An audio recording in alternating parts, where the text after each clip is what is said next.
Rob Oakeshott, thanks very much for your time. Did you advise Peter Slipper that you would vote to have him removed unless he did it himself? I expressed my view, and there was certainly some long conversations that took place yesterday. In the end, he drew his own conclusions and I think took a difficult but correct decision with an ounce of dignity at the end of the day, and I think that is much better than a bit of a slaughterhouse on the floor of the Parliament with a motion that no one knew about other than the Coalition.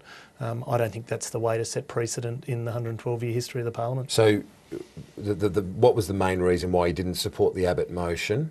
Was it not to give Tony Abbott a scalp? Was that the motivation? No, not at all. Look, I think the question of whether the position of Speaker had become untenable wasn't in question. You know, with some of those text messages that came out in the court process, you know, the position, there was very, very unlikely that the Speaker was going back in the chair.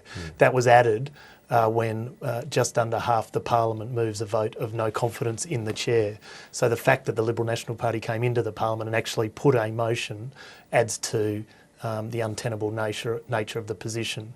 But do I, as a Member of Parliament, then do the grandstanding political head kicking and, you know, really try and bash him out of office and set a precedent for future parliaments? Or do I go and talk to the man directly and talk through the options like adults and try and get a little bit of dignity out of this process? And that's the latter path that I took. And you did that with Tony Windsor? Yeah, that's right. The two of us talked about what are the range of options available. Is the position untenable or not? Once we drew the conclusion that it was, we approached Mr Slipper and talked through those issues with him and allowed him to draw his own conclusions. What was his reaction to it when you initially went to him? Oh, look, he's a human being. He's under a lot of pressure and the full range of emotions were on full display. And that only, in my view, added to the importance of action being taken by him. And I'm really glad he did. And anyone who watched him standing in the Parliament and making his speech at the end of the day, there's, you know, hats off to the bloke in a really difficult circumstance without knowing the whole history of what's gone on or what's before the court. To stand up in a Parliament and do that is not easy, and he did it, and I think he did it with a bit of dignity. And did you and Tony Windsor do that of your own volition? It wasn't at the behest of the government, Anthony Albanese? Yeah, we always, well, I can't speak for Tony Windsor, but I always do things that I think are right for community and country, and this situation was no different. How would you expect the new backbencher to vote? Do you think that the government's stability remains? Look, the numbers on the floor of the House really only change in a minor way. I think I'll be watching like everyone as to how Peter Slipper votes, but he's got rights to vote on behalf of his Sunshine Coast or Flinders electorate, and I would expect that now, without being bound by the office of the Speaker or bound by any particular political party, he will vote in the best interests of the Sunshine Coast or Flinders electorate. But in a vote of confidence behind the government, you'd expect him to... look, that's a question for him. I just don't know. But I think if anyone's trying to read where he's going to land, I think it'll be very much in the interests of his community, and in my view, that's the way it should be. Okay, you spoke about your hopes for this Parliament at the beginning, a better discourse. You must be disappointed with the outcome.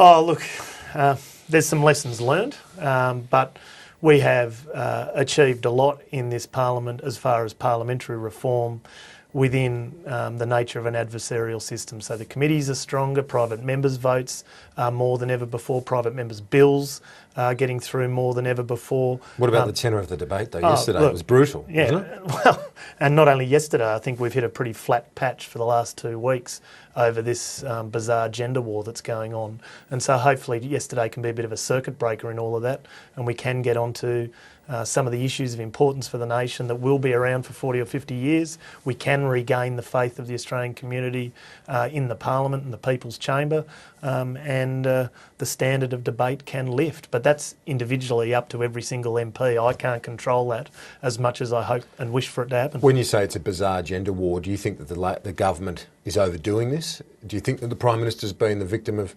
sexism in the role?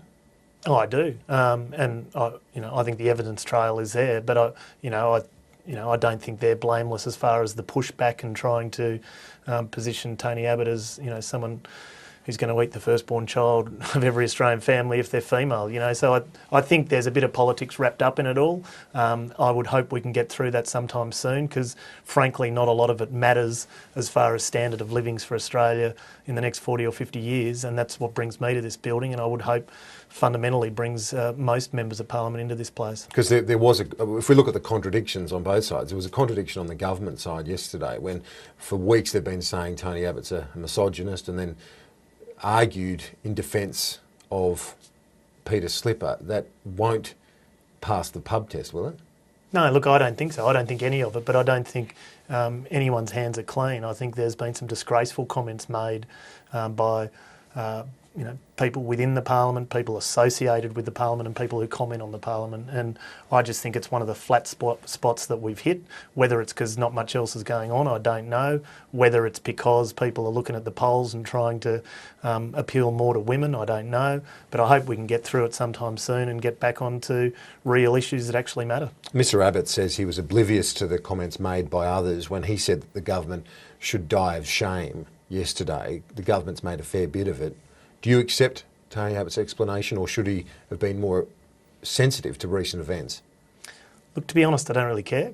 I think that's part of the flat patch we're in, is that we're overcooking certain things. It is uncomfortably close to what was said by media commentators outside the chamber, and comments that were disgraceful. But in the end, is it going to be an issue that is here this week and gone the next? I think it is. Is it something that's going to contribute to the standard of living of all Australians for 50 years' time? I don't think it is. And that's where my head's at, and where I hope we can get the political debate sometime soon. Did you consider at any stage yesterday putting your hand up for the Speaker's role? No, the fix was in. Anna Burke's done a great job, and the Deputy Speaker, Bruce Scott, I think will do a fantastic job. I think it's a value to have someone from Labor and the National Party. My interest is lifting the standards of the Parliament, not lifting myself into some higher office. Mr Oakeshott, thanks for your time. Okay, thanks.